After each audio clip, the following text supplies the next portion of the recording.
kita mulai. Selamat pagi, Dokter Kum. Ya Pak, selamat pagi. Selamat pagi, Dokter Kum. Ya, pagi ini ya kita akan bicara terkait dengan dialisis di rumah atau rumah sakit.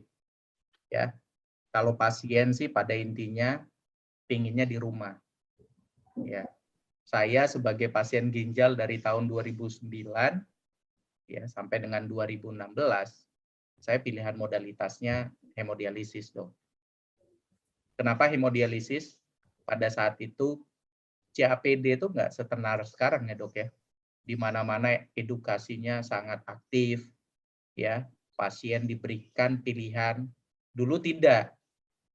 Ya, saya tiba-tiba datang ke dokter, ya sudah pilihannya seperti itu, HD. Bagaimana saya mau mendapatkan informasi sedetail itu? Karena tidak banyak dulu 2009 HP masih jadul. Masih ya kategori apa ya? 2 dimensi ya, Dok ya. Bisa menelepon, bisa ditelepon. Browsing-nya itu masih kecil banget begitu. Untuk cari PD itu aduh susah lah di zaman itu tuh sulit banget. Pilihannya ada HD. Sekarang ada modalitas. Modalitasnya itu cenderung lebih beragam. Ya. Kita tahu bahwa pada prinsipnya, teman-teman, 3 pilihan terapi pengganti gagal ginjal itu ada 3 ya. Ada 3 pilihan terapinya. Ya. Pada pasien ginjal kronik didasarkan pada pilihan pasien, tentunya pasien yang memilih. Setelah pasien mendapatkan penjelasan jenis terapi yang ada dari tim dokter. Ya. Kita tahu bersama ya ada HD, ada PD, ada transplantasi ginjal. Ini pilihannya. Ya. Kita tahu bahwa dari laporan IRR pun dari tahun 2019, saya akan bicara tentang background-nya dulu, menunjukkan bahwa pasien baru itu ada 69.124 atau 258 juta penduduk ya. Per million population artinya. Ya. Pasien aktif itu ada 185.000 sekian atau 696 per million population. Ya. Ternyata data tersebut menunjukkan bahwa 99% itu pasien memilih terapi hemodialisis. Dan CAPD itu hanya 1% dari jumlah ratusan ribu itu, sekitar 2.442. Yang gawatnya lagi, pasien transplantasi hanya 791. Kita tahu pemerintah saat ini sedang mendorong dan mendukung melalui ragam kebijakan ya terkait dengan tata laksana terapi HD di Indonesia. Dok, pertanyaan kami nih dok, ya sebenarnya pilihan terapi itu kan ada 3 tadi ya dok ya. Mana sebenarnya terapi pilihan pengganti ginjal yang baik tentunya ya untuk pasien. Nah sebelumnya kalau teman-teman ingin bertanya langsung ya terkait dengan apapun bisa melalui Q&A ya. Sebelum kita melanjutkan nanti sebelum dijawab Dr. Kum nanti Q&A jangan di chat ya di Q&A tanya nanti kita akan bahas bersama Dr. Kum. Mungkin itu pertanyaan dok di awal kita. Terima kasih dok Kum. Silakan dok. Baik, terima kasih Pak Tony. Salam sehat untuk semua dan juga salam kenal ya. Saya lihat banyak sekali pesertanya dari ujung-ujung Indonesia, ya luar biasa. Saya Nimade Ustrini ya, saya bekerja di Jakarta di RSCM. Jadi kalau untuk terapi pengganti ginjal itu memang kita lakukan, namanya terapi pengganti ginjal. Jadi artinya kalau pasien sudah mengalami gagal ginjal atau stadium akhir dari penyakit ginjal kronik, maka dia membutuhkan terapi pengganti ginjal. Gitu. Terapi pengganti ginjal ini ada 3. Tadi Pak Tony sudah menyampaikan dengan baik. Dan yang paling ideal adalah tentu saja transplantasi ginjal. Ya, jadi mendapatkan ginjal baru atau bahasa awamnya itu cangkok ginjal. Ya, di Indonesia kita melakukan cangkok ginjal tapi hanya terbatas pada donasi dari orang hidup ya, donor hidup. Jadi kita belum melakukan yang dari jenazah.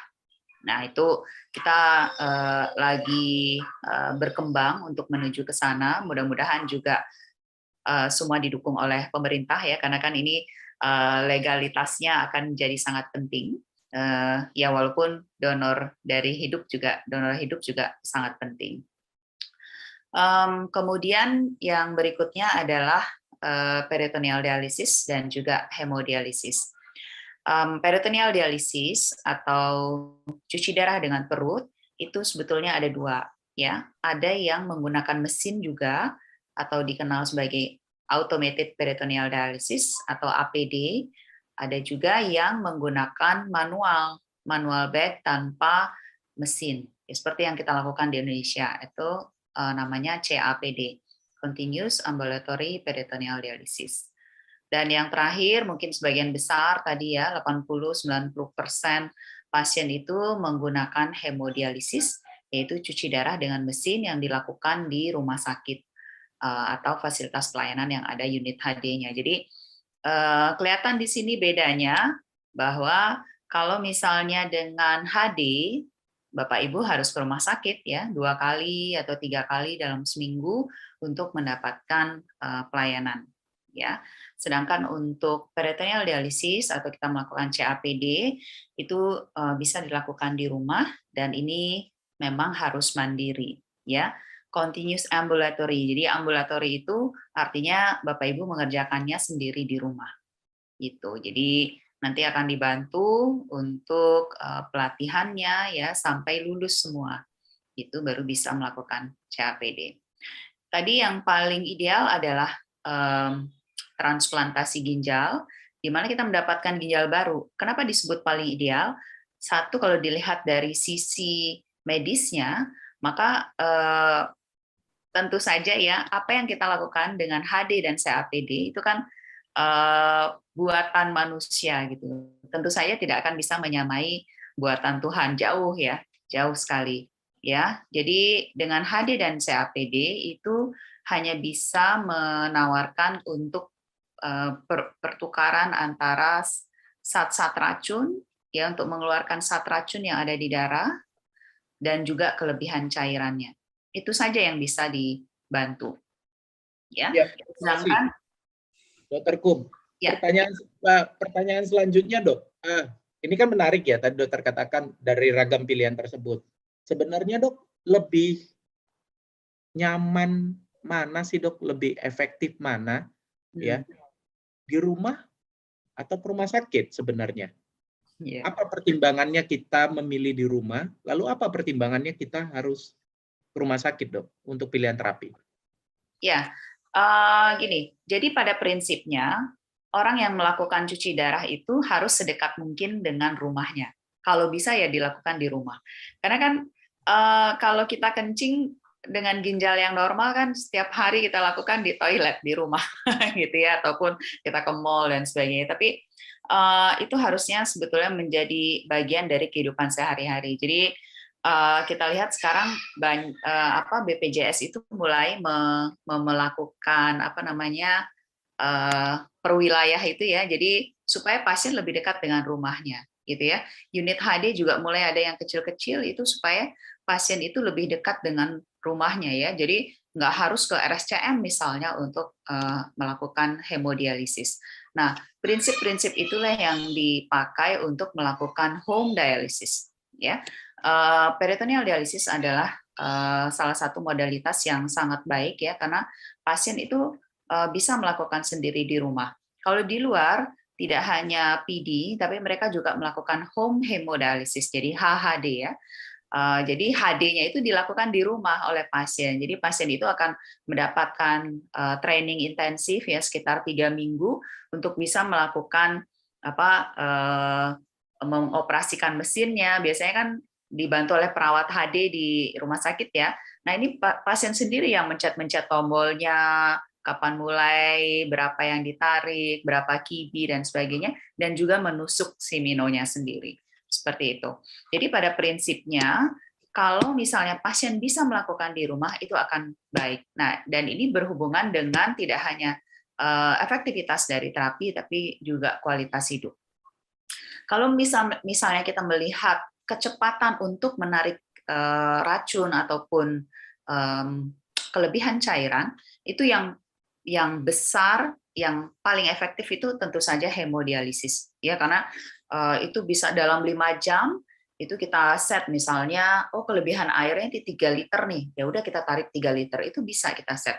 Tapi pada CAPD itu kita nggak bisa set seperti itu, karena jenis selaput membran perutnya itu berbeda setiap orang, ya. Tapi dengan CAPD itu kita bisa lakukan setiap hari, seperti ginjal kita yang bekerja mengeluarkan kencing setiap hari. Jadi dia dalam tanda kutip dia lebih alami gitu ya, seperti ginjal ya. Jadi dilakukan setiap hari, makan setiap hari, berolahraga setiap hari. Jadi sisa hasil metabolisme itu bisa dibuang setiap hari. Sedangkan pada HD itu harus nunggu dulu.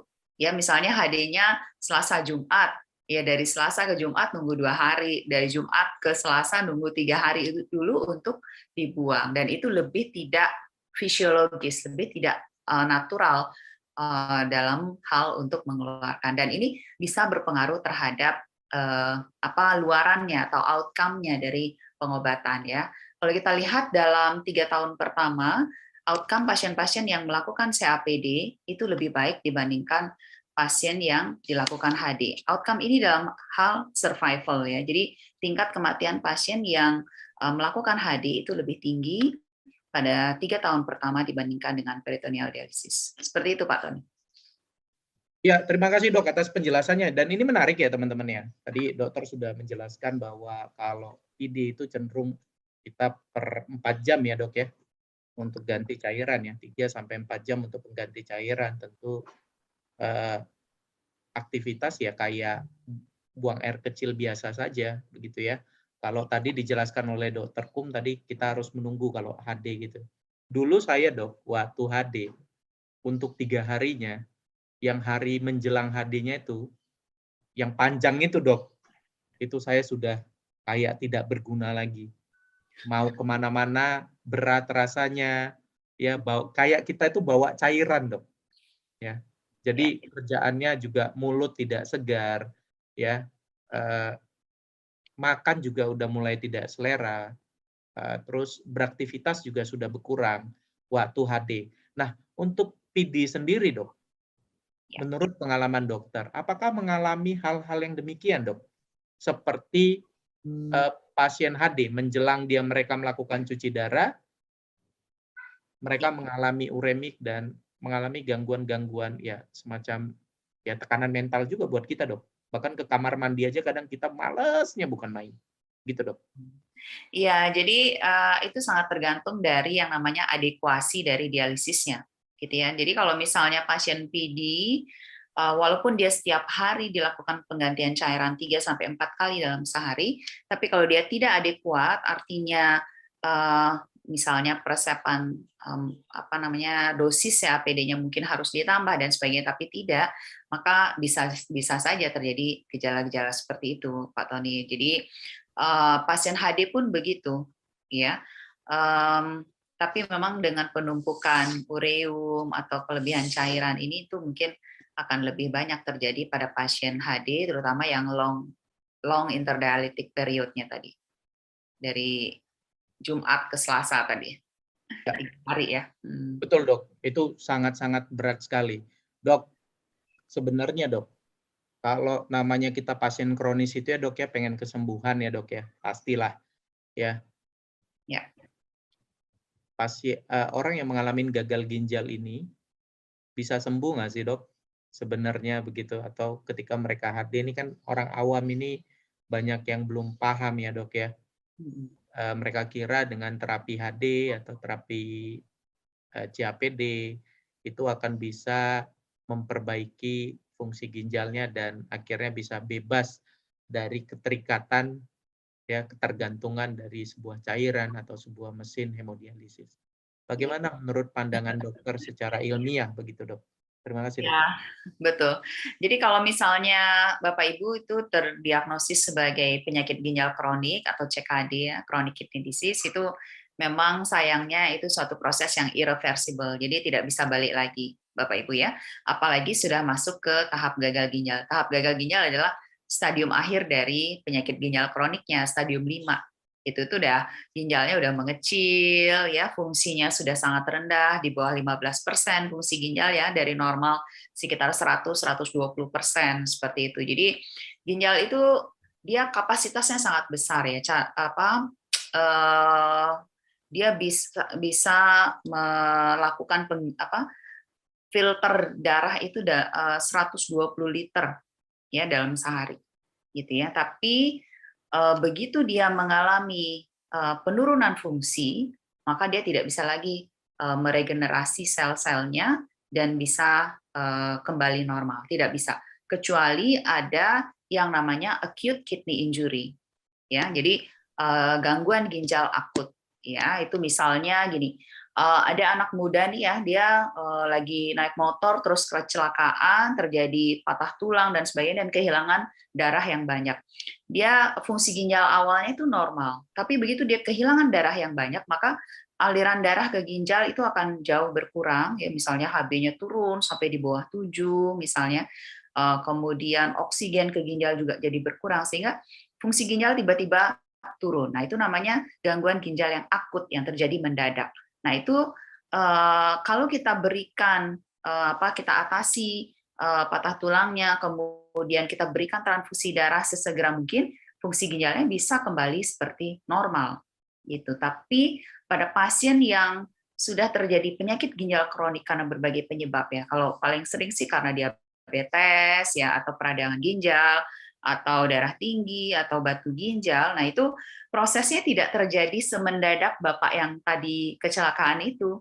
Ya, prosesnya itu bisa berbulan-bulan ya. Yang jelas lebih dari 3 bulan.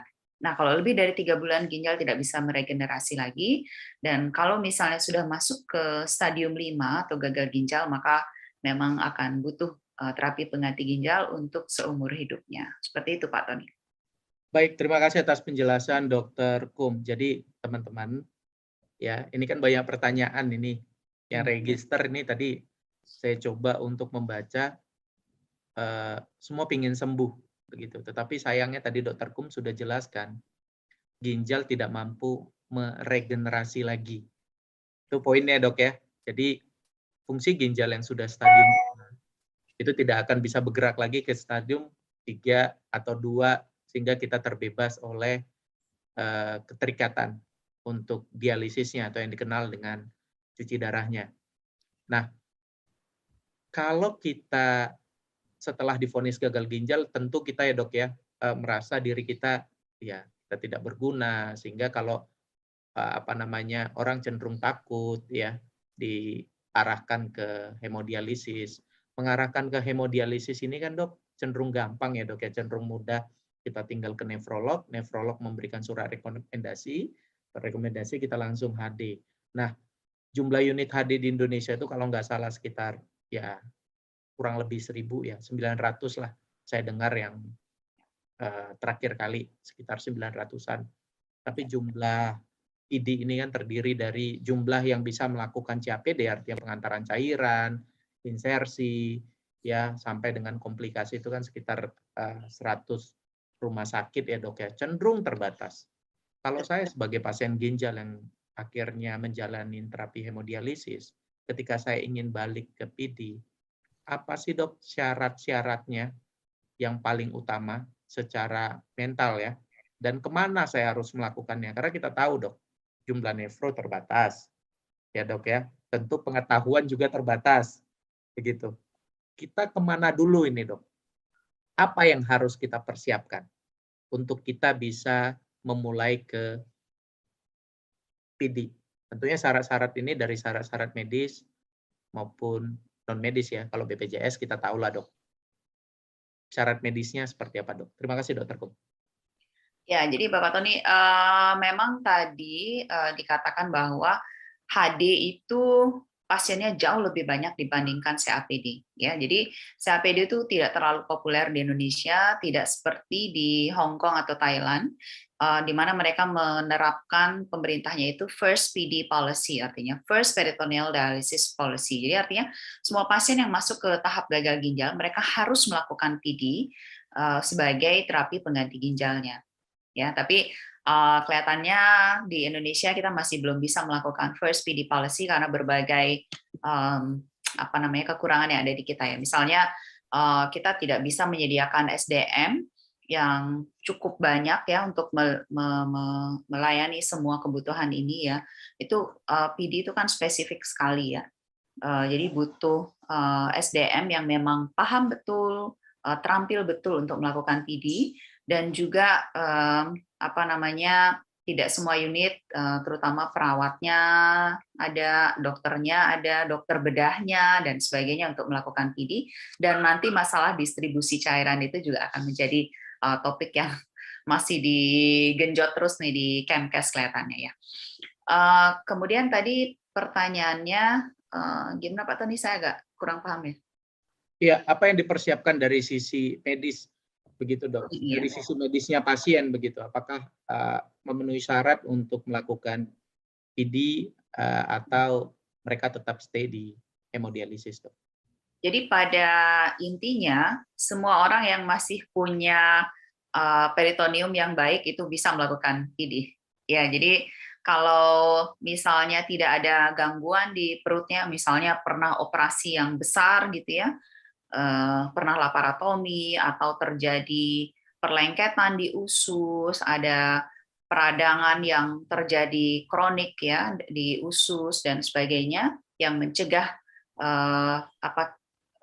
gangguan untuk pertukaran cairan dan zat racun, maka itu semua bisa dilakukan PD sebetulnya Pak. Gitu. Jadi nggak ada halangan sebetulnya ya. Oke, berarti tadi kesimpulannya adalah teman-teman yang ingin memilih, tadi ada pertanyaan juga ini yang melalui register, dan bagaimana cara yang mempersiapkan. Yang pertama adalah memang kondisi fisik dulu ya dok ya, harus memang baik ya kondisinya, peritoneumnya, dan juga banyak pemeriksaan lain nggak dok kalau misalnya kita ingin memilih ke PD dok? Pada prinsipnya yang pertama adalah tidak ada masalah di perutnya yang akan mengganggu pertukaran cairan nantinya ya.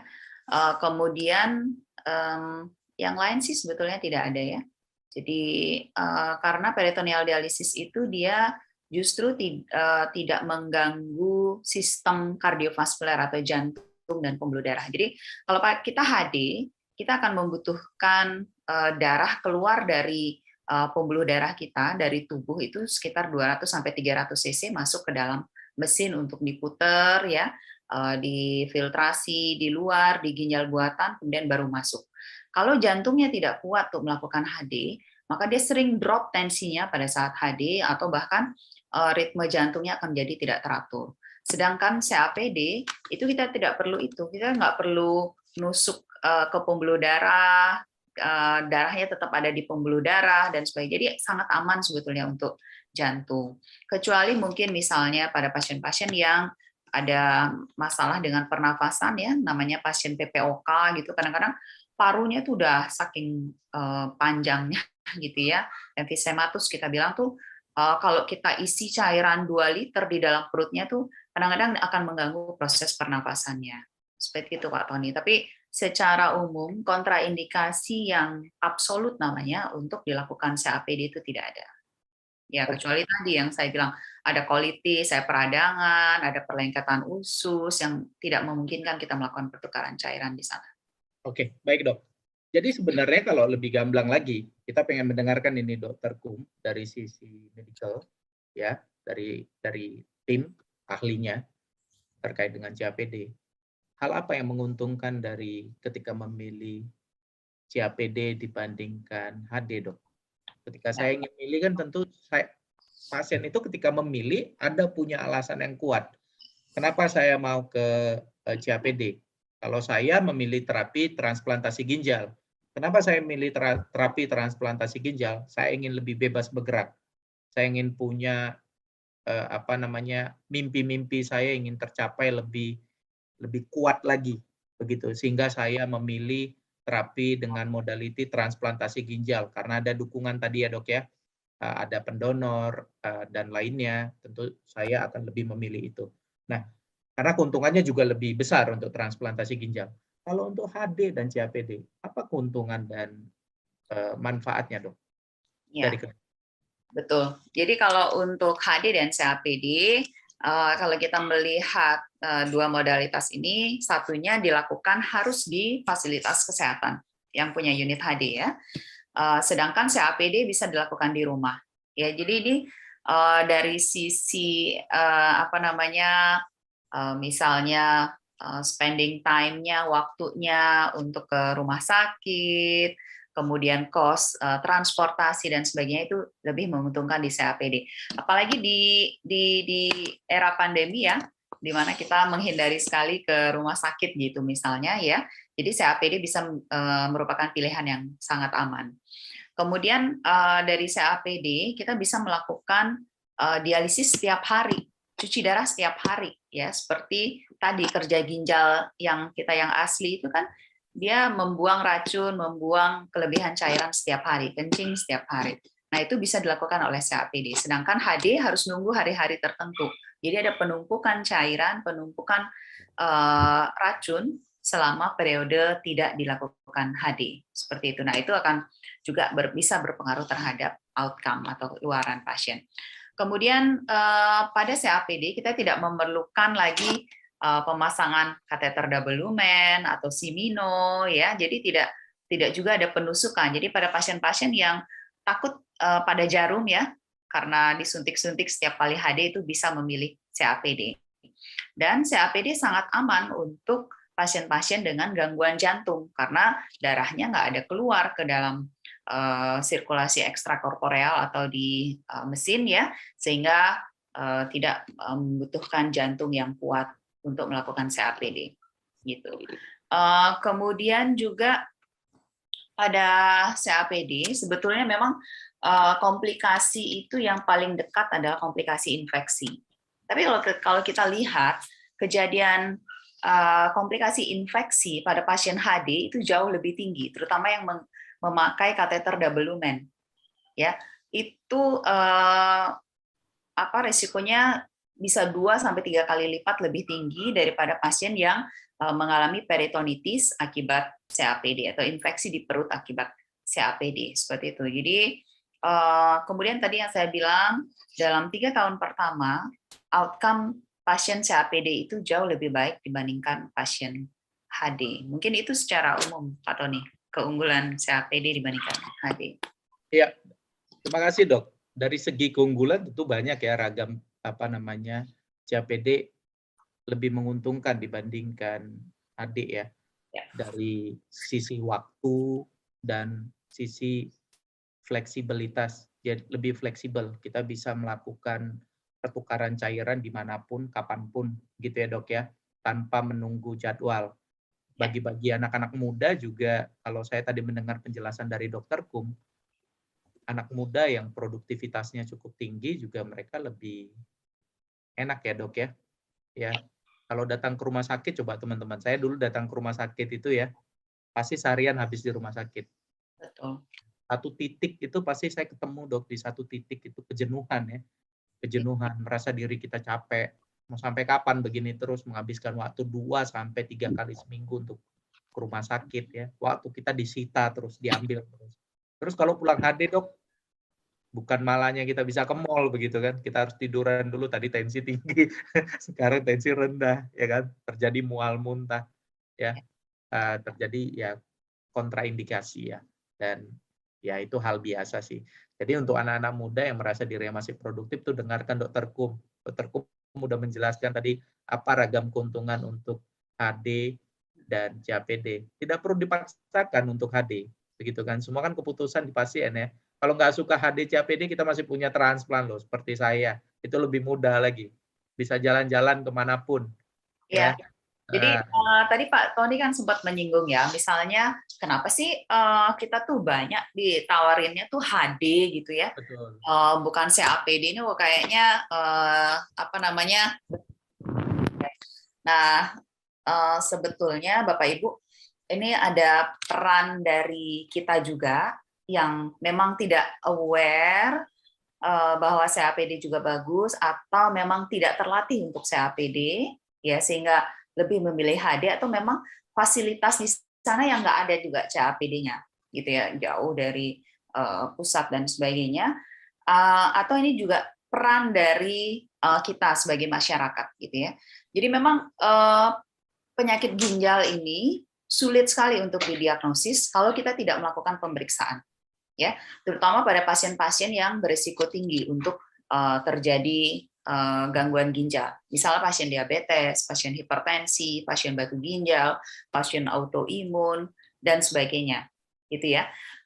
Fungsi ginjal itu tidak akan kelihatan, tidak akan bergejala kalau fungsinya sudah mulai menurun, tapi begitu fungsi ginjal sangat rendah, taruhlah di bawah 20% itu baru mulai ada gejala, ya. Dia udah mulai lemes-lemes, tensinya mulai naik, ya, HB-nya mulai turun, ya, mulai mual atau bahkan ada bengkak kalau fungsi ginjalnya tambah berat menurunnya. Nah, itu yang baru orang mencari pengobatan gitu, nih saya kenapa ya gitu.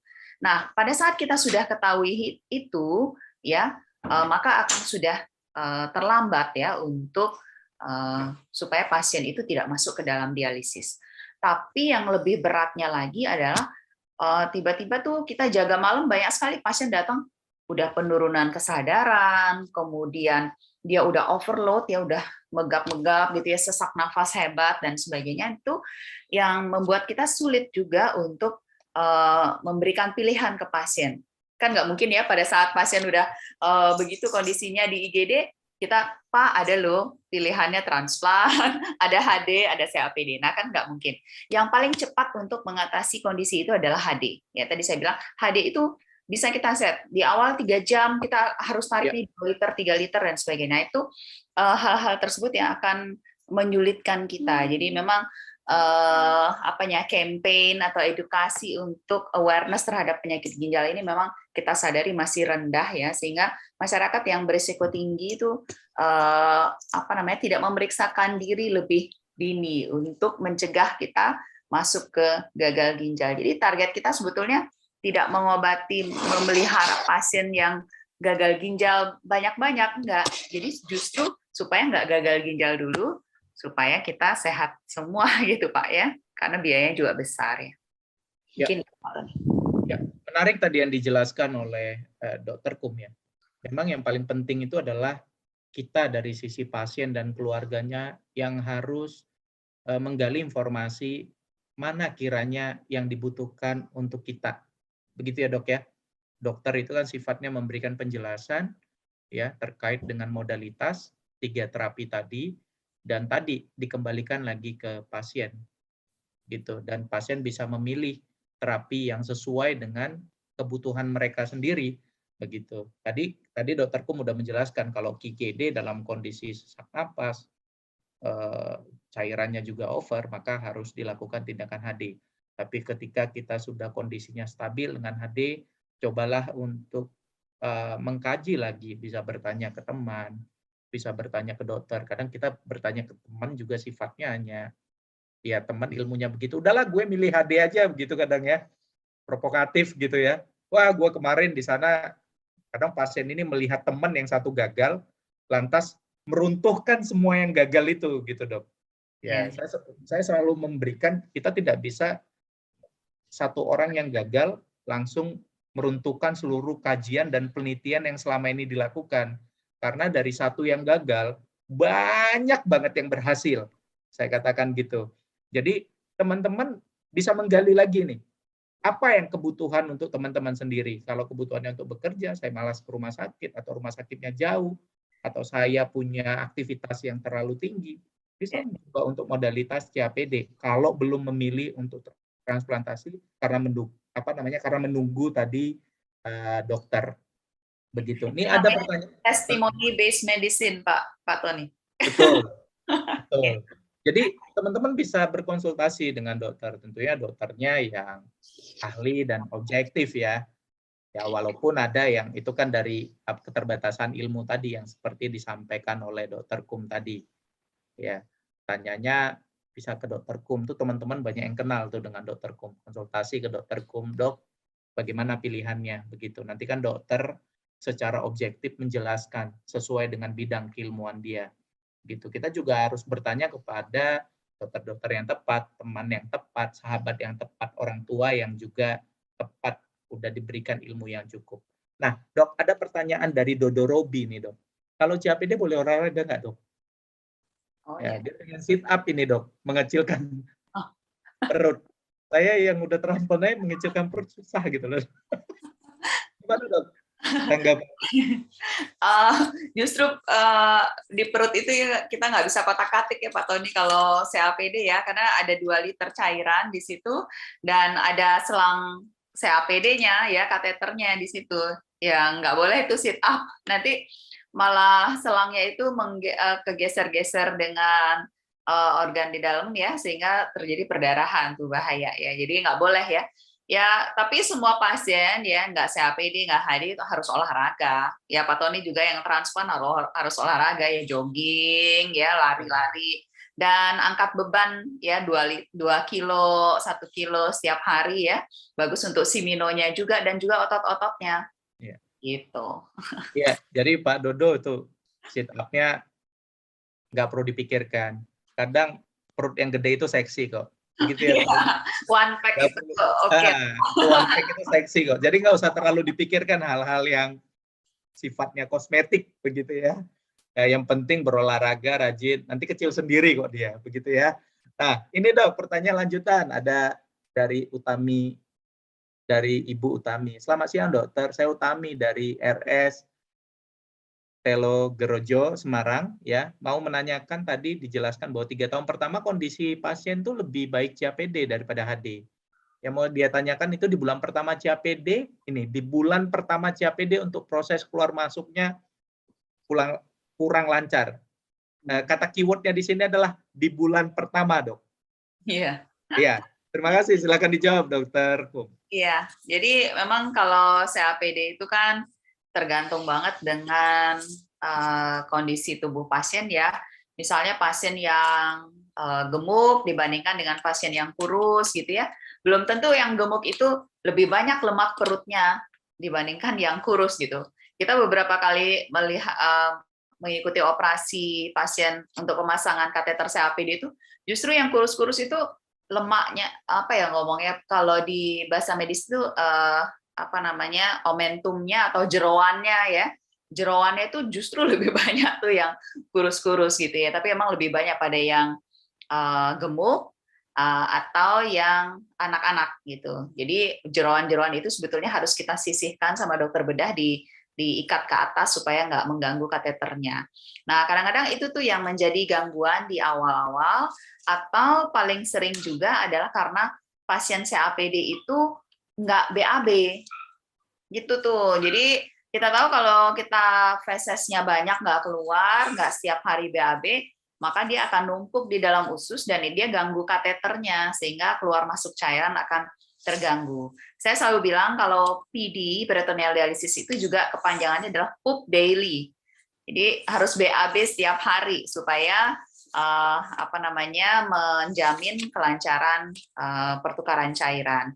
Tapi kalau fase-fase awal memang Pak Tony itu banyak tuh, aduh kok nggak lancar ya, aduh kok masih bengkak ya dan sebagainya. Karena kita masih beradaptasi, Bapak Ibu jangan khawatir ya, nanti suster-suster dan dokter itu siap kok untuk troubleshooting ya, malam-malam juga ditelepon, kita masih siap kok. Mudah-mudahan sih enggak ya, tapi beberapa pasien kadang-kadang agak lama tuh adaptasinya.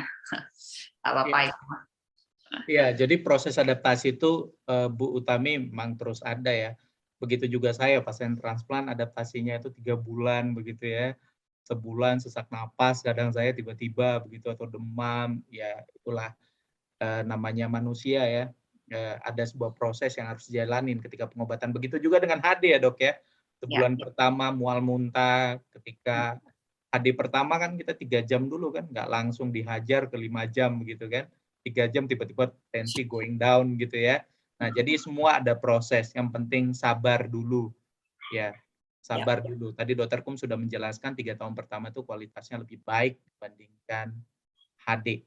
Dari sisi kualitas sisanya sama.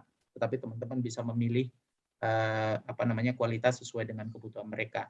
Ini ada Fernando ini ditawari obat herbal iming-iming untuk kesembuhan ginjal. Tadi udah dijawab oleh Dr. Kum ya, bahwa ginjal yang sudah turun fungsinya, dia nggak bisa. Jadi nggak bisa regeneratif lagi. Jadi abaikan lah itu. Kalau ada obat iming-iming kesembuhan ginjal ya dokter Kum ya, dokter herbal ya, itu bisa mengurangi negara ya.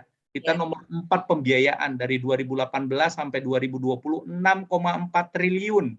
Bayangin teman-teman, kalau obat herbalnya bisa menyembuhkan, saya mau borong deh ya. Nah, ini tadi udah juga dijelaskan ada Oppo ini mungkin handphonenya. Dok, ini mau ditanya nih dok, ini dokter dia menjawab ya, karena tadi belum komprehensif. Harapan untuk sembuh itu nihil bagi pasien HD, tadi yang disampaikan oleh dokter Kum, kalau udah gagal ginjal. Apakah intensitas bisa berkurang? Misalnya HD 3 kali ke 2 kali, dok. Ini belum banyak yang tahu nih dok. Ya. Standar HD itu berapa kali? Berarti ya, 2 kali, 3 kali ya. Oke. Ya, jadi Bapak Ibu, ada sekarang itu memang beberapa tahun terakhir itu digalakkan yang namanya incremental dialysis. Ya, jadi artinya dokter itu akan memberikan persepan atau dosis dialisisnya itu tidak langsung full dose, gitu ya. Dulu kan langsung tuh pada semua pasien, kalau di luar negeri 3 kali seminggu, sekali HD-nya tuh 4 jam, atau di kita karena BPJS ya cuma bisa 2 kali, kita lakukan 5 jam per sesinya, atau CAPD langsung 4 kali dalam sehari, seperti itu. Tapi dengan konsep berkembangnya konsep incremental dialysis, artinya kita tidak memberikan full dose, tapi kita bertahap sesuai dengan kebutuhan pasien. Jadi yang salah satu faktor yang besar untuk menentukan itu adalah adanya residual kidney function atau fungsi ginjal sisa. Walaupun Bapak Ibu mengalami gagal ginjal, tapi masih ada sel-sel ginjal yang berfungsi, gitu ya, walaupun nggak banyak ya. Misalnya eGFR kalau kita lihat itu masih ada 4%, 5%. Nah, itu sangat berguna sebetulnya untuk keberlangsungan survival atau kesintasan pasien. Gitu ya. Kalau kita bisa memelihara itu dengan baik, maka survivalnya dibandingkan dengan yang tidak punya lagi fungsi ginjal sisa itu akan jauh lebih baik. Secara kasar kita bisa lihat dari sisa kencingnya, ya. Kalau pasien yang masih kencing itu di atas 400 cc dalam 24 jam, itu survivalnya akan lebih baik, apalagi bisa dipertahankan lebih panjang lagi dia bisa kencing ya. Nah, dengan konsep incremental dialysis kita akan melihat ini, gitu ya. Jadi pada pasien yang residual kidney function-nya, fungsi ginjal sisa itu masih banyak, maka kita nggak perlu lakukan. Apalagi ya pasien tuh masih 1 liter, ya kemudian kreatininnya nggak terlalu tinggi, ya kencing masih 1 liter lebih dan sebagainya, bisa kita lakukan HD 1 kali seminggu, seperti itu, atau sesuai kebutuhan, ya. Khusus untuk CAPD kita juga melakukan itu. Dia tetap dilakukan setiap hari dengan incrementalnya, tapi kita bisa lakukan 2 kali atau 3 kali penggantian dalam sehari, gitu ya. Atau dia libur, ada hari Sabtunya libur atau hari Minggunya libur untuk penggantian cairan. Tapi yang namanya sel-sel ginjal itu ya kalau makin lama dia akan habis juga ya, kencingnya akan semakin sedikit. Nah, justru semakin lama dalam dialisis, maka dia akan membutuhkan dosis yang lebih besar, gitu ya. Awalnya 1 kali seminggu, maka 2 kali seminggu. Awalnya 2 atau 3 kali penggantian cairan sehari, maka dia harus 4 kali full dose. Seperti itu, Pak Ton. Iya, jadi lebih sederhananya itu ginjalnya nggak berfungsi, tapi kita butuh makan dan minum, butuh dikeluarin gitu ya dok ya. Ya. Seperti itu. Ya, jadi bisa menurun nggak? Ya kalau udah nggak bisa pipis, ya nggak bisa menurun. Begitu ya dok ya. Kayak ibaratnya saya dulu hampir nggak bisa, nggak tahu rasanya pipis tuh sebenarnya udah nggak merasakan lagi. Setelah transplant baru merasakan tuh namanya kita pengen buang air kecil ya. Nah, pengen rasa pipis, sesak banget. Kalau kemarin itu waktu HD kita nggak merasakan sama sekali, khususnya saya ya nggak merasakan sama sekali. Jadi frekuensinya bisa berubah 3 kali HD, kedua kali ya sesuai dengan kebutuhan teman-teman, tapi idealnya memang 3 kali seminggu ya, karena semakin bebas kita untuk ya sedikit lebih banyak lah untuk makan dan minum, nutrisinya juga lebih baik begitu ya. Nah dok, ini ada pertanyaan menarik ini dok. Ini biasa yang saya selalu dengarkan ya, teman-teman mungkin dengarkan begitu. Kadang diperdebatkan di ruang publik, ya. Kalau ditanya, hampir semua yang CAPD itu akan kembali ke HD. Tapi bukan hanya CAPD saja, transplant. Nah, Dokter Kum bisa menjelaskan sebenarnya apa namanya HD, CAPD, transplant itu karena pasien itu masih memisah terapi itu, tidak menjadi satu kesatuan yang saling membutuhkan. Ya, Dok. Maknanya seperti apa, Dok? CAPD, HD, transplant. Kenapa kalau kita hanya memilih HD tok saja HD, tidak punya terapi pilihan lain. Tapi ketika kita memilihkan CAPD, ibaratnya gagal pun kita masih ada modalitas yang lain ke HD misalnya. Apalagi transplant gagal ya masih ada 2 modalitas. Tapi banyak pasien, saya harus mengakui bahwa pasien masih banyak beranggapan bahwa oh ya sudah deh, kalau sudah ngapain saya milih CAPD, toh juga kembali lagi ke HD. Ngapain saya milih transplant, toh juga kembali. Nah, mereka enggak bagaimana sebenarnya hakikat ya yang saling berhubungan tadi, Dok. 3 modalitas itu. Silakan dokter. Ya, jadi 3 modalitas tadi, transplant, HD, CAPD. Nah, itu disebut sebagai integrated kidney care. Jadi artinya pelayanan ginjal, terapi pengganti ginjal yang terintegrasi. Satu sama lainnya dia akan bisa saling membutuhkan. Ya, misalnya pada pasien HD, kalau HD-nya bermasalah, ya taruhlah dia nggak punya akses lagi di mana-mana ya, dipasang double lumen di sini nggak bisa karena ada sumbatan, di sini nggak bisa, di paha juga nggak bisa. Jadi dia nggak bisa HD, siminonya juga mampet dan sebagainya, sehingga dia harus tetap kan di dialisis, dicuci darah, maka dia harus pindah ke CAPD seperti itu misalnya. Tapi kalau transplant, semua pasien sebetulnya Bapak Ibu ya yang mengalami gagal ginjal merupakan kandidat untuk dilakukan transplantasi ginjal. Sekarang keterbatasannya adalah masalah donor gitu, ya. Dan juga yang lain adalah toleransi untuk melakukan operasi pada pasien-pasien tertentu ya. Tidak semua pasien itu bisa dilakukan, itu kan operasi besar ya. Ya misalnya dia jantungnya bermasalah banget dan sebagainya itu akan sulit untuk dilakukan operasi transplant dan juga nanti kelanjutan pengobatannya transplant. Pak Tony tahu sendiri harus minum obat tuh setiap hari. Kadang-kadang kita melihat ada pasien tuh nggak patuh banget ini berobatnya gitu. Jadi kita, aduh transplant nggak nih ya, ntar kalau kita transplant dia malah nggak comply dengan pengobatan sehingga gagal gitu. Jadi kadang-kadang itu salah satu juga pertimbangannya. Tapi begitu salah satu modalitas itu ada masalah, dia bisa saling melengkapi gitu. Misalnya pasien lagi CAPD, kemudian ternyata dia ada komplikasi infeksi, misalnya infeksi berat di perut gitu ya, peritonitis, sehingga cuci darahnya nggak adekuat, sehingga dia harus ditransfer sementara ke HD. Nanti kalau misalnya infeksinya sudah teratasi, dia bisa kembali lagi melakukan CAPD, tergantung nanti kondisinya seperti apa. Jadi ini saling melengkapi dan tidak ditutup gitu satu-satu ya, nih udah HD dia nggak boleh lagi ke CAPD, atau dia sudah CAPD dia nggak boleh ke HD. Khusus untuk CAPD itu kita melakukan penggantian cairan itu dan terjadi pertukaran cairan dan zat racun itu melalui selaput dinding perut yang namanya peritoneum. Ya, di sana banyak sekali pembuluh darah ya, dan banyak sekali racun-racun ya, sehingga sangat baik dia untuk pertukaran dengan cairan dialisat yang ada, yang kita masukkan 2 liter itu. Tapi cairan dialisat yang kita pakai itu mengandung yang namanya gula ya, dextrose atau nah dextrose ini kalau diberikan dalam jangka waktu yang panjang, dia akan merusak sendiri selaput dinding perutnya. Ya, sehingga selaput dinding perut itu akan mengeras dan suatu saat sudah tidak efektif lagi untuk dilakukan dialisis atau cuci darah. Ya, jadi untuk CAPD sendiri itu ada umurnya gitu ya. Rata-rata 5 sampai 8 tahun itu dia sudah mulai tidak efektif sehingga kita harus transfer ke HD.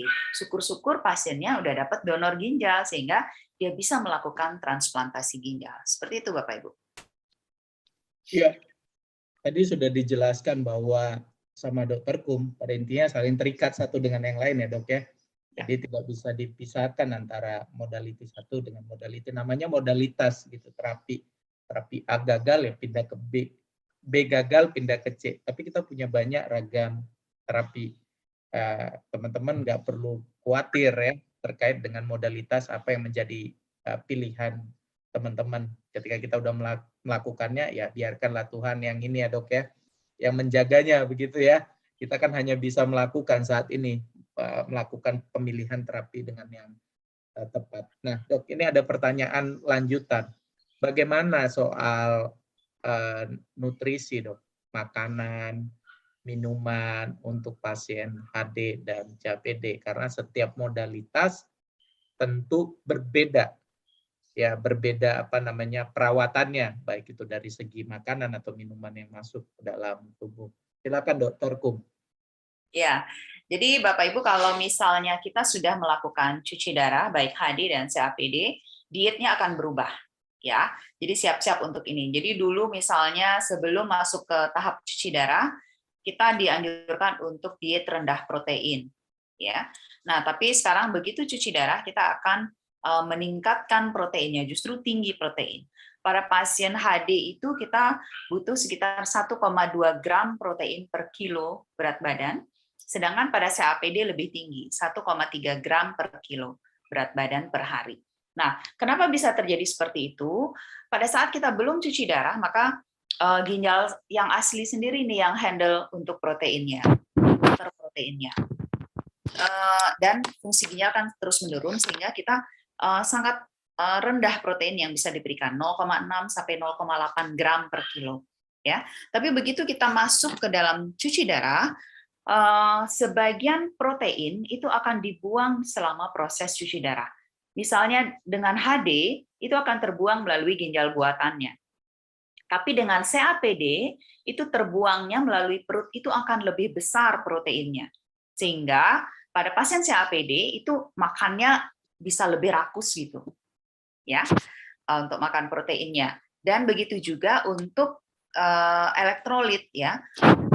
Jadi banyak sekali kalium yang akan terbuang melalui perutnya. Ya, kalium itu kita tahu ya buah. Ya.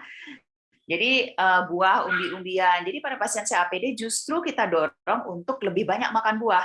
Sedangkan pada pasien HD dibuang, pasti dibuang kaliumnya, elektrolitnya selama proses HD. Tapi kan itu berlangsung 2 kali seminggu saja, Bapak Ibu. Sehingga kalau misalnya pasien HD itu banyak makan buah, selama periode dia tidak di HD akan menumpuk dan itu sangat bahaya. Jadi pada pasien HD tetap harus rendah buah makannya, ya, rendah kalium. Sedangkan pada pasien CAPD itu lebih banyak makan buah, harus malah makan buah untuk menjaga kaliumnya tetap normal.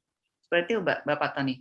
Dan satu lagi ya, kalau untuk cairan sama aja sih. Kalau untuk HD dan CAPD untuk minum itu tergantung nanti ya, apakah masih kencing atau tidak, kemudian kelebihan cairan ada atau tidak. Jadi kita akan sesuaikan. Kalau pasiennya masih kencingnya banyak, mungkin bisa lebih longgar minumnya. Tapi kalau udah nggak kencing sama sekali, maka kita akan batasi seperti itu. Ya, terima kasih Dokter Kum. Pantesan nih pasien-pasien CAPD ini yang udah cukup lama ya, CAPD-nya pada kurang ajar loh. Mereka kan postingnya buah-buahan, kelapa gitu ya kan, lagi minum di pinggir jalan. Anggap nih mereka nih ngejek. Jadi memang CAPD itu memang lebih leluasa untuk saya, rakus ya. Tadi quote-nya dari Dr. Kum itu rakus. CAPD itu rakus makan, ya, lebih leluasa makan, termasuk buah, ya protein, ketimbang HD yang selalu terbatas karena kita menunggu jemputan pacar tadi, mesin hemodialisis, ya, sehingga kita harus menjaga-jaga. Habis itu juga pengeluaran cairan juga kan tergantung dari ini ya dok ya, tingkat adekuasi dan segala macam. Ya kalau lancar 5 jam dok dengan KIBI 250. Ya. Kalau pas 2 jam tensi ngedrop, modal tensinya aja pada saat ditensi mau HD itu sudah sudah gitu loh, sudah nggak punya kekuatan. Langsung bubar jalan. Dan jangan lupa Pak Tony, kalaupun sekarang Pak Tony ya udah transplant, tapi tetap harus memperhatikan asupan atau intake fosfat namanya. Betul. Fosfat. Nah itu sering terlupakan juga dalam edukasi, sering terlupakan.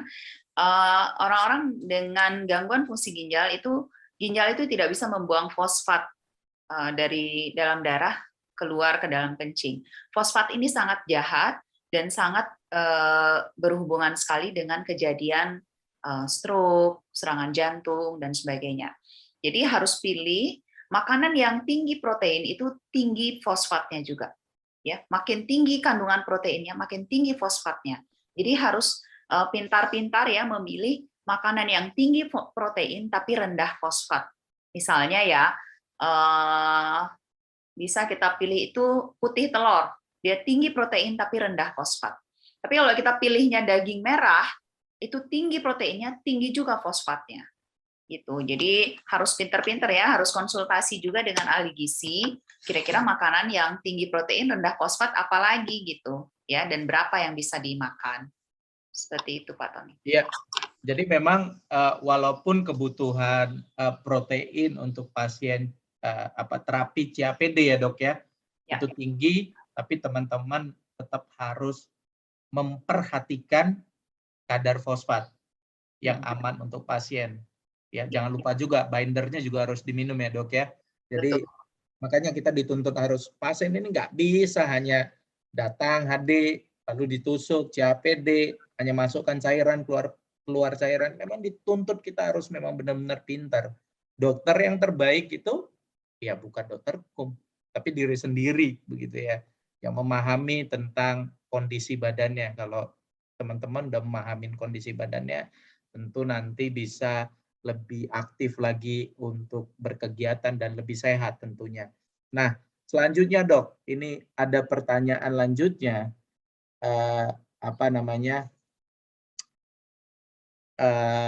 ini coba saya cari ya.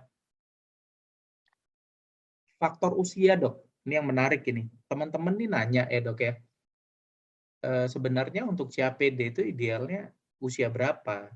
Saya usia 52 tahun seperti Ibu Fujidiana ini menanyakan, ayahnya itu usianya 52 tahun. Ya, dia baru melakukan terapi HD itu lamanya 3 sampai 4 bulan. Ya. Kira-kira usia 52 tahun itu atau berapa tahun sebenarnya usia ideal untuk bisa melakukan terapi CAPD? Ya, Dok ya. Karena gini, Dok, bagaimanapun terapi di rumah itu lebih enak dibandingkan di rumah sakit. Betul. Secara psikologis. Betul. Ya, secara objektif ini. Betul. Ya, bicara objektif. Mungkin teman-teman sebagian HD pernah ya melihat di depannya meninggal gitu, Dok ya. Ngedrop parah ya. Ya. Itu tuh saya itu, Dok, dulu ya, waktu HD, ketika melihat gitu, saya minta di stop HD-nya. Apapun yang terjadi, saya harus pulang. Karena itu gangguan mentalnya saya, Dok, sebagai pasien. Saya nggak mau ketika saya melihat lagi lebih dalam, saya lebih terganggu lagi mentalnya. Bagaimanapun tadi saya bilang, terapi itu lebih enak di rumah, lebih nyaman dengan keluarga, ketimbang di rumah sakit. Namanya rumah sakit ya, untuk orang-orang yang sakit. Nah, bagaimana tanggapan dokter? Usia 52 tahun ini, atau berapa sih usia yang paling ideal untuk cek batasannya? Terima kasih, Dok. Ya, jadi Bapak Ibu, saya pernah melihat pasien CAPD itu bukan di sini ya, di Singapura itu 106 tahun. Jadi itu usia tertua ya untuk melakukan CAPD. Tapi pada intinya Bapak Ibu, kalau misalnya kita ada pasien yang sangat tua gitu ya, kita ada pasien mungkin nggak sampai 80 tahun, tapi 76 tahun kalau nggak salah di RSCM, itu bisa melakukan CAPD. Hambatannya adalah dia mungkin tidak bisa melakukan penggantian cairan sendiri. Ya, jadi harus ada caregiver-nya atau yang melakukan penggantian cairan untuk dia.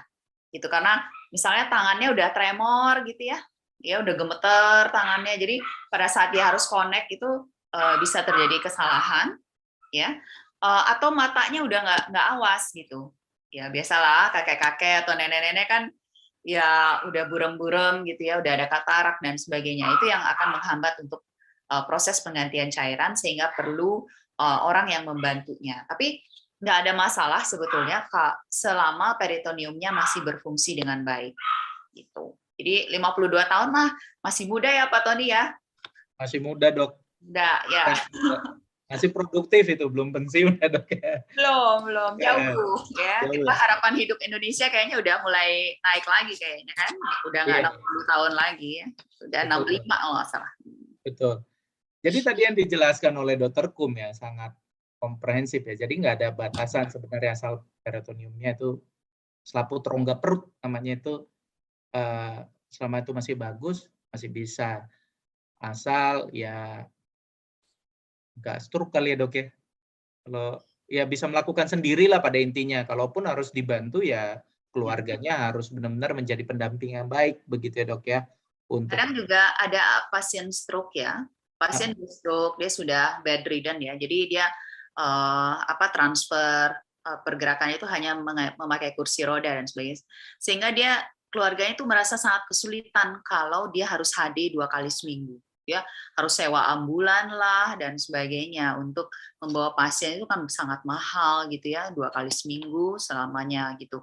Jadi pasien ini dilakukan CAPD dan dilakukan oleh keluarganya untuk penggantian cairannya. Jadi, iya sama bisa keluarganya Dok ya untuk melakukan pendampingan. Yang penting sih intinya komitmen ya.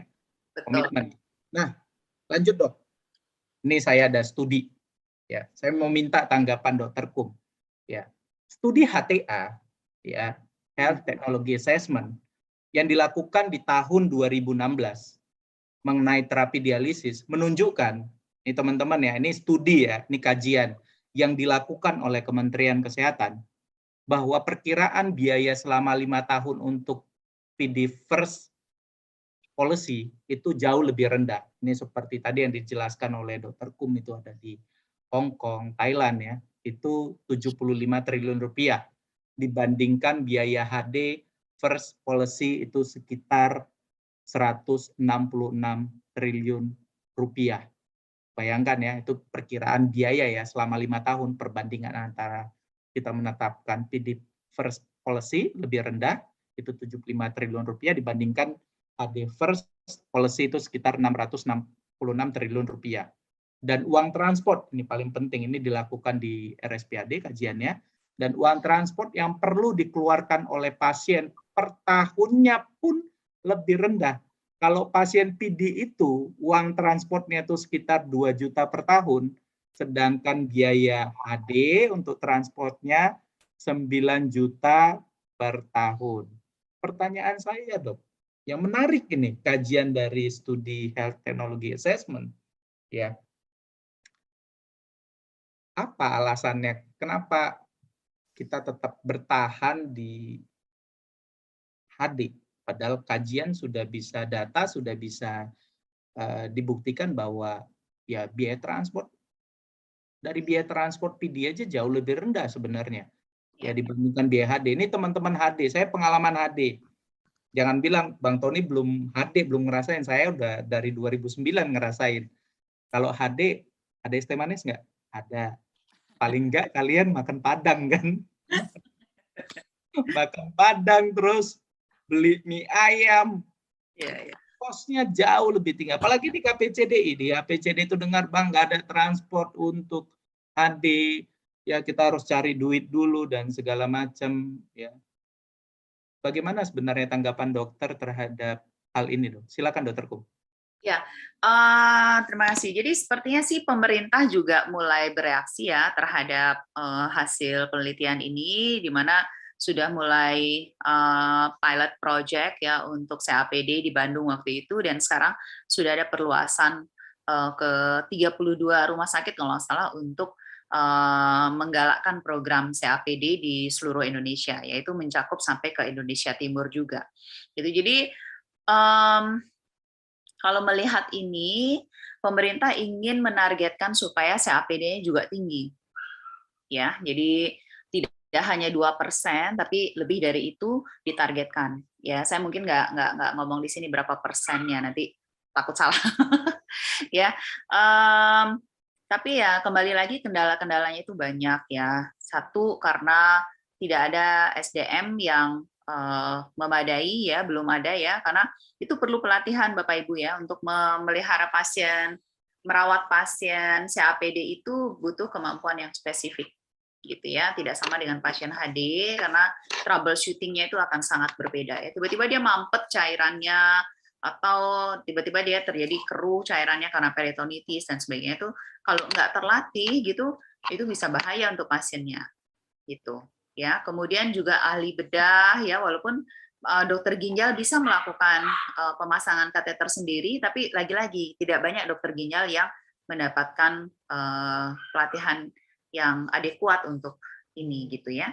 Kemudian perawat juga seperti itu, juga nggak banyak perawat CAPD yang mumpuni seperti itu. Dan sekarang kembali lagi ke fasilitas ya. Sekarang kita tahu ya ada 3 ya di Indonesia untuk vendor ya, untuk yang bisa untuk CAPD. Tapi sekarang masih terkendala karena BPJS platformnya itu sekitar 7,5 juta per bulan. Tapi bagaimana dengan daerah-daerah yang terpencil ya? Ada juga pasien-pasien kita di Papua gitu ya. Itu tuh susah sekali untuk distribusinya Bapak Tony ya. Jadi cairan itu hanya mampu dengan plafon segitu tuh hanya mampu di drop di rumah sakit besarnya. Jadi pasien harus ngambil sendiri tuh. Itu keluar lagi biaya ya untuk mengambil cairan dan sebagainya. Hal-hal ini tuh yang harus dipikirkan oleh pemerintah. Bagaimana caranya gitu ya supaya pasien itu di drop langsung cairannya ke rumah gitu ya.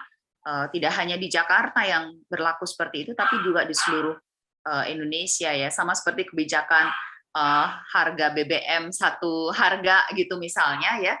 Jadi semua pasien itu bisa tanpa kendala untuk itu. Jadi ya bukan ranah kita ya untuk membicarakan itu.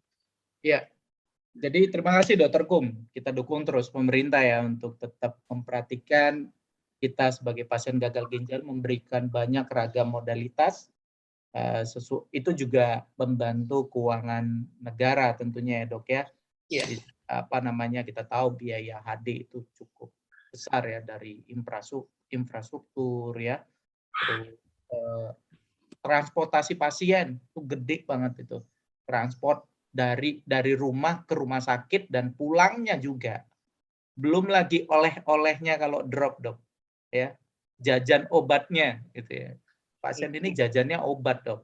Jadi itu yang belum lagi jajan yang beneran ya, untuk ke HD itu ya, kita kayak bawa apa namanya traveling gitu, travel ya kan, mau kemana travelnya, mau HD gitu ya, bukan travel kemana-mana, tapi itu pun cost-nya sangat tinggi sekali ya. Kita coba walaupun di dalam keterbatasan CAPD, kita terus mendukung apa namanya, mendukung pemerintah agar menyiapkan segala fasilitas dan ragam kebijakan untuk memudahkan semua sektor ya Dok ya, bukan hanya dari apa namanya industri saja, maupun dari asosiasi, maupun dari pasien. Saya kira diskusi kita cukup sampai di sini, teman-teman seluruhnya. Ya, 1 jam kita berbicara dengan Dr. Kum, itu cukup membantu banyak. Tadi Dr. Kum sudah bercerita bagaimana background-nya CAPD ya dengan HD, apa kelebihan dan kekurangannya juga tadi sudah disinggung oleh Dr. Kum. Bagaimana apa namanya syarat sebagai pasien untuk memulai CAPD juga sudah disinggung oleh Dr. Kum, apalagi Dok, termasuk apa namanya usia, ya nutrisi tadi, ya walaupun tidak begitu dijelaskan nutrisinya seperti apa, tapi nanti akan kita bahas di webinar berikutnya gitu. Kalau kita bahas tentang ginjal hari ini cukup detail, kayaknya kita butuh beberapa hari ya untuk menyelesaikannya. Karena apa? Kuliahnya aja lama ya Dok, gitu ya Dok ya. Nah, Itu. Jadi saya mau menjelaskan sedikit ya bahwa kita terus memberikan masukan kepada pemerintah seperti negara lain bahwa PDPers itu yang diterapkan adalah Thailand, ada Taiwan, ada Hong Kong menerapkan PDPers, artinya mereka harus CAPD dulu. Begitu baru mereka bisa ke HD. Beberapa negara ada yang menerapkan demikian. Salah satunya untuk meningkatkan kualitas hidup pasien dan anggaran negaranya, begitu. Ada juga yang menerapkan negara tersebut ada CAPD sebagai favorit, begitu ya dok ya. CAPD favorit itu seperti Amerika, begitu ya. Ada Kanada, ada Spanyol, begitu ya. Cina juga menerapkan PD sebagai favorit atau CAPD sebagai pilihan kebijakan pemerintah untuk menganjurkan PD sebagai pilihan terapi dialisis. Itu. Jadi sifatnya menganjurkan. Kalau PD first itu adalah sebagai pilihan terapi pertama untuk pasien dengan penyakit ginjal stadium akhir. Pertama dulu, itu PD first. Itu tadi ada Thailand, ada Taiwan, ada Hong Kong. Sedangkan PD favorit, ya, itu kebijakan pemerintah untuk menganjurkan PD sebagai pilihan terapi dialisis. Ada juga home dialysis first, itu adalah HD dan PD-nya itu merupakan pilihan terapi pertama. Itu negaranya yang menerapkan adalah New Zealand dan Australia, gitu ya. Nah, kita ingin mendengarkan dulu dok pesan untuk kita sebagai pasien terkait dengan diskusi hari ini sebelum saya tutup nanti dok. Ya, terima kasih Pak Tony dan juga Bapak Ibu ya atas antusiasnya.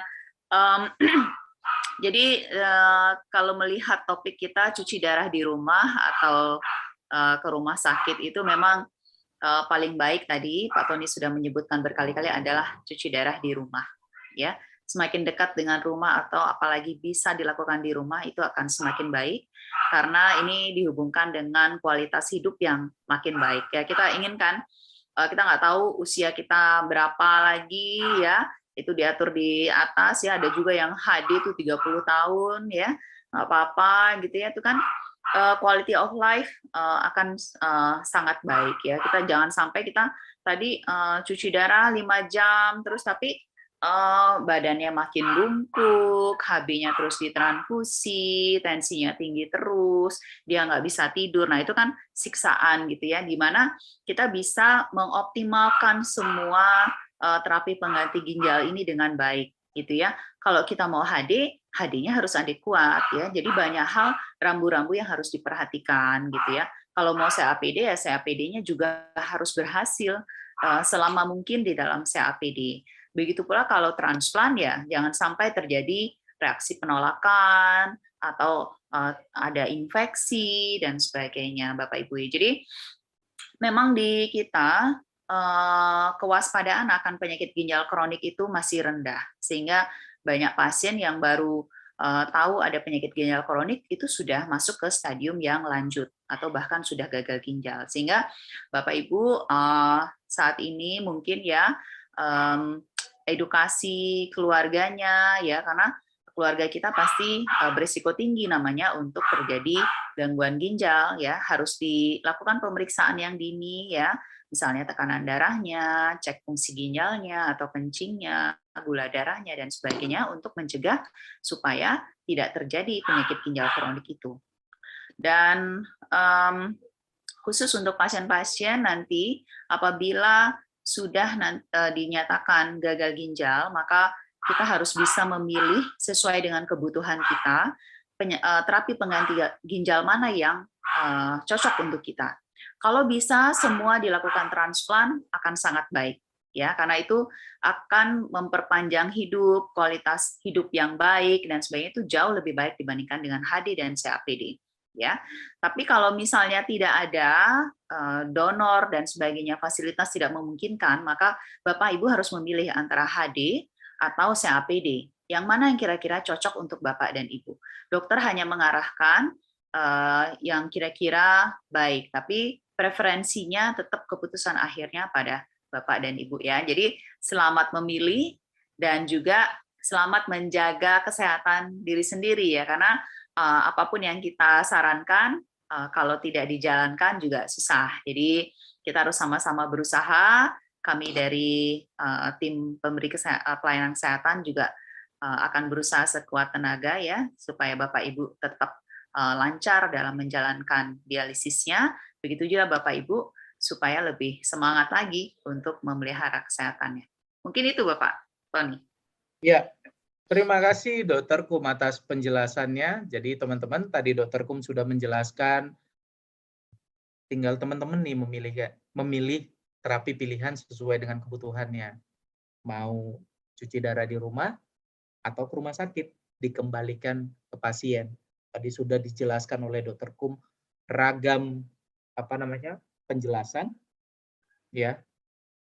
Apakah saya ingin memilih untuk ke terapi HD atau tetap di HD, atau saya ke CAPD aja memulai terapi yang baru dengan aktivitas, dengan suasana yang baru di rumah.